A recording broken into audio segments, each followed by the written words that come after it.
আগামী 12 ফেব্রুয়ারির ত্রয়োদশ জাতীয় সংসদ নির্বাচন ও গণভোট অনুষ্ঠিত হবে সারা দেশের 42,000-এরও বেশি ভোট কেন্দ্রে।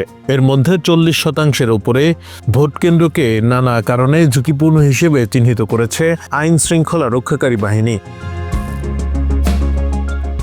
এই নির্বাচনে সারা দেশের তুলনায় ঢাকার 2 সিটি কর্পোরেশন এলাকার 15টি আসনে ঝুঁকিপূর্ণ কেন্দ্রের সংখ্যাও বেশি বলে জানাচ্ছে আইনশৃঙ্খলা বাহিনী।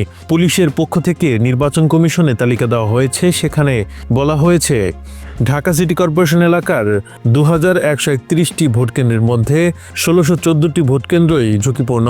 জাতীয় সংসদ নির্বাচনের আগে সারা দেশের ভোট কেন্দ্রগুলোর অবস্থান, অতীত সহিংসতার তথ্যসহ নানা বিষয় বিবেচনায় রেখে ঝুঁকিপূর্ণ কেন্দ্রের তালিকা তৈরি করে আইনশৃঙ্খলা বাহিনী।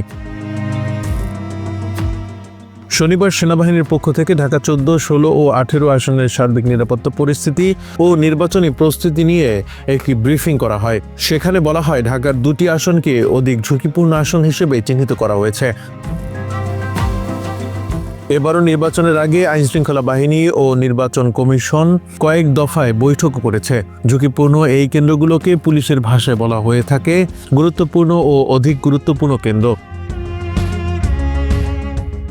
নির্বাচন কমিশনার আব্দুর রহমানুল মাসুদ বলেন, রিটার্নিং কর্মকর্তা যে সব কেন্দ্রকে ঝুঁকিপূর্ণ মনে করবে সেখানে বাড়তি নিরাপত্তা ব্যবস্থা নেওয়ার জন্য ইসির পক্ষ থেকে নির্দেশনা দেওয়া হয়েছে। সেই অনুযায়ী তারা ব্যবস্থা গ্রহণ করবে। পুলিশ বলছে, যে সব কেন্দ্রকে ঝুঁকিপূর্ণ বা গুরুত্বপূর্ণ কেন্দ্র হিসেবে চিহ্নিত করা হয়েছে সেখানে বাড়তি পুলিশ, সিসি ক্যামেরা ও বডি ওয়ার্ন ক্যামেরাও থাকবে।